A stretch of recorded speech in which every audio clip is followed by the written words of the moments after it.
Hello दोस्तों, Rana classes में आपका स्वागत है। तो आज की लेटेस्ट कॉम्पिटिटिव और एग्ज़ाम जॉब अपडेट बताऊंगा, तो इस वीडियो को शुरू से अंत तक देखना ना भूलें, क्योंकि अभी बीएसएससी इंटर लेवल की जो चर्चाएं थी कहीं ना कहीं है जो कि शांत पड़ गई है, और रिजल्ट भी है जो कि उम्मीद है कि अंत तक आ सकती है। लेकिन अब जो जिस तरह से शांति छाई हुई है, उससे लगता है कि रिजल्ट भी हो सकता है, अब आपको डिले हो सकती है। और जिस तरह सूचना आई थी कि 20 तारीख के बाद तैयारी है आयोग की कि आपकी काउंसलिंग ले ली जाएगी, उस पर भी है जो कि क्योंकि 20 दिसंबर से भी लेना है, तो उसके लिए आपको इस दिसंबर के ये नवंबर के लास्ट में या दिसंबर के फर्स्ट वीक में है जो कि लिस्ट जारी करना आवश्यक है, क्योंकि कम से कम 10 से 15 दिनों का है जो कि समय दिया जाएगा, या नहीं समय कम दिया जाएगा तो सूचना जरूर दिया जाएगा कि इतने तारीख से आपकी काउंसलिंग होगी।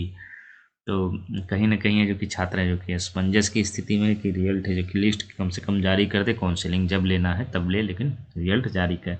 तो क्या सीधे रिजल्ट निकाला जाएगा या है जो कि काउंसलिंग का सीधे डेट दिया जाएगा।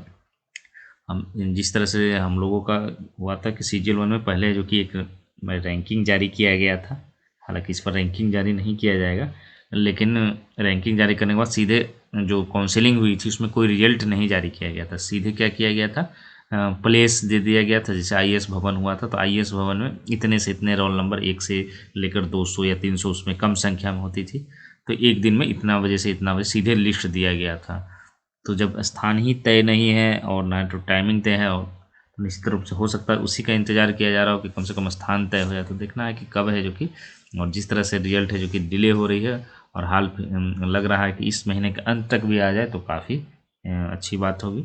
अब आते हैं दूसरी खबरों पर। ये गैर क्रीमी लेयर प्रमाण पत्र में जाति, आय व आवासीय की जरूरत अब नहीं है। तो राष्ट्रीय पिछड़ा वर्ग आयोग के अध्यक्ष डॉक्टर भगवान लाल सैनी ने कहा कि क्रीमी लेयर रहित सर्टिफिकेट बनाने के लिए जाति, आय, आवास प्रमाण पत्र की आवश्यकता बिहार में नहीं होगी। पहले क्रीमी लेयर सर्टिफिकेट बनाने के लिए लोगों को जाति, आय और आवास प्रमाण पत्र देना होता था, और इस कारण लोगों को काफ़ी परेशानी। राज्य सरकार ने विमर्श के बाद इस पर सहमति दे दी है। बिहार दौरे पर आए सैनी ने शुक्रवार को संवाददाता सम्मेलन में कहा कि इस मसले पर हमने जब राज्य सरकार से बात की तो सरकार ने हमारी बात मान ली। अब अभ्यर्थियों द्वारा दिए जाने वाले आवेदन के वेरिफिकेशन के बाद सीधे क्रीमी लेयर सर्टिफिकेट जारी कर दिया जाएगा। परीक्षा में जारी कोडिंग सिस्टम पर भी कहा कि लोगों को फायदा होता है, और ये क्या है, इससे आयु, जाति के आधार पर होने वाले पक्षपात को रोका जा सके। तो मतलब है कि आपको जो है जाति सर्टिफिकेट जो क्रीमी लेयर बनाते हैं उसमें जाति, आय और तीनों जो मिलकर बनता था, वो अब है जो कि आवश्यकता नहीं होगी। आने वाले समय जो बन गई है वो जो बन गई है, अब क्या होगा, लोगों को आय प्रमाण, इस कारण लोगों को काफ़ी परेशानी होती थी।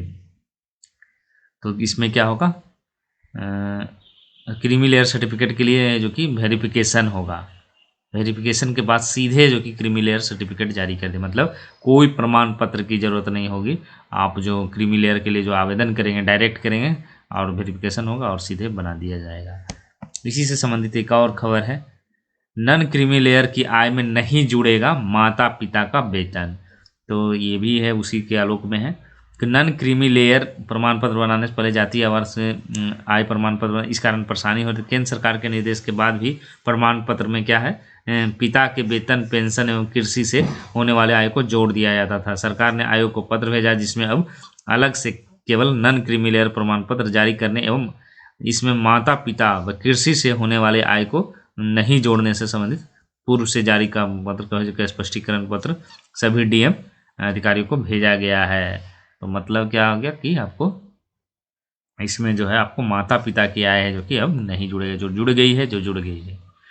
आयोग ने BPSC से मांगी खाली सीटों की जानकारी। तो 24 से 26 नवंबर तक है जो कि ये कार्यशाला हुआ था, इसको सुनवाई हुआ था, और इसमें जो है BPSC को प्रतीक्षा सूची करने की बात दोहराया गया। 64वीं BPSC परीक्षा से खाली पदों की जानकारी 15 दिनों में देने को कहा। इसके लिए उन्होंने सामान्य प्रशासन विभाग के अधिकारियों को आवश्यक दिशा निर्देश भी दिए हैं।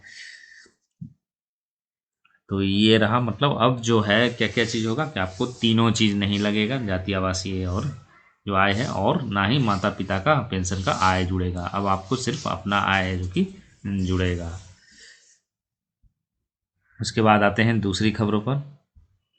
LDC की बहाली में ग्रुप D के कर्मियों को 15% आरक्षण। तो कहाँ है ये आरक्षण, तो तो राज्य सरकार चतुर्थ वर्ग के कर्मचारी के पद पर बहाल होने लोगों की तरक्की का अवसर देने जा रही है। योजना है कि एलडीसी की बहाली में इन्हें प्राथमिकता दिया जाए। पहल लोक स्वास्थ्य अभियंत्रण विभाग से हुई है। एलडीसी की बहाली के नियमों में बदलाव विभाग के प्रस्ताव को राज्यपाल ने मंजूरी दे दी है। 2016 के मूल में यह पहला संशोधन है। नए नियम के मुताबिक एलडीसी के 100 में से 85 पद सीधी भर्ती से भरे जाएंगे।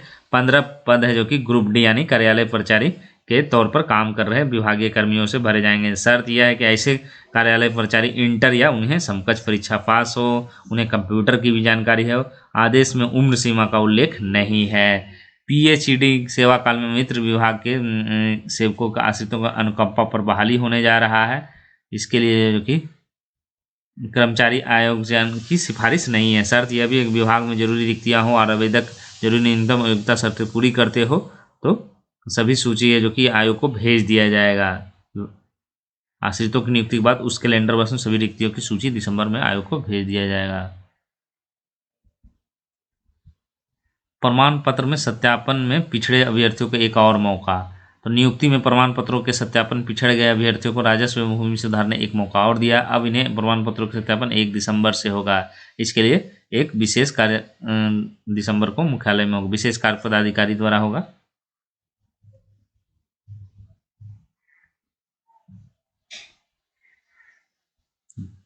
ये आरओ के रेवेन्यू ऑफिसर के आलोक में ये दिया गया है। इसके बाद आते हैं अगली खबर पर। इंटरव्यू व अंकों के आधार पर बनी मेधा सूची से आंगनवाड़ी सेविका सहायिका का अब चयन होगा। तो क्या है, राज्य में आंगनवाड़ी सेविका सहायिका चयन अब इंटरव्यू और मेधा सूची के आधार पर होगा। अब आम सभा की जरूरत है जो कि नहीं रह जाएगी। अगले कुछ दिनों में 5000 आंगनबाड़ी सेविका और सहायिका का चयन इसी फॉर्मूले में किया जाए। नियुक्ति के पहले प्रमाण पत्रों की जांच अनिवार्य किया गया है। आम सभा की प्रक्रिया में धांधली होता था, इसीलिए अभी चयन प्रक्रिया में एलएस का महत्वपूर्ण रोल है।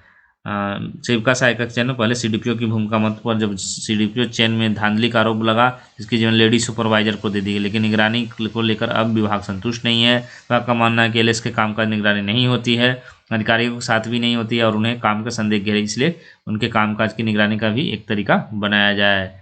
आम सभा की भूमिका कारण धांधली हो रहा था और लगभग जो कि 5000 सेविका सहायिका की होनी है नियुक्ति। तो राज्य भर में 1,14,000 आंगनबाड़ी केंद्र, लेकिन अब तक वो पूरी काम नहीं कर सक रहे हैं। मतलब अभी भी सेंट्रल नियमित लगभग 5000 सेविका संभाली हो, लेकिन इसमें आम सभा विभाग की स्थिरता कारण चयन प्रक्रिया का रफ्तार धीमा है। स्वास्थ्य व शारीरिक शिक्षक जांच जो परीक्षा है वो 13 को होगी। तो बिहार लोक सेवा आयोग ने पर्यावरण जलवायु परिवर्तन विभाग बिहार के अधीन बिहार वन सेवा के मूल कोटि के सहायक वन संरक्षक 8 रिक्त पदों पर नियुक्त सफल 82 उम्मीदवारों स्वास्थ्य एवं शारीरिक जांच परीक्षा 13 दिसंबर को 7 बजे से शुरू होगा। स्वास्थ्य जांच है जो कि संजय गांधी जैविक उद्यान में आयोजित किया जाएगा। लिखित परीक्षा में सफल स्टूडेंट एडमिट कार्ड 6 दिसंबर को जारी किया जाएगा। लखनऊ में आंगनवाड़ी के 1130 पद भरे जाएंगे। विधानसभा चुनाव की अधिसूचना जारी होने से पहले जो कि राजधानी के आंगनवाड़ी केंद्रों में खाली 1130 पदों पर भर्तियां पूरी। इन 3 तरह के पदों को 16,396 महिलाओं ने आवेदन दिया। खास बात यह है कि 9 वर्ष में आंगनवाड़ी केंद्रों पर खाली पद की भर्ती की कवायद शुरू हुई है। और क्या क्या पद है जो कि है इसमें, आंगनबाड़ी कार्यकर्त्री का है जो कि 486, मिनी आंगनबाड़ी कार्यकर्त्री का 18, सहायिका का 626 है। जून से शुरू हुआ था यह भर्ती प्रक्रिया और 16,000 से जो कि आवेदन आए हैं और एक पद के लिए है जो कि करीब 15 अभ्यर्थियों ने जो कि आवेदन दावा किया है।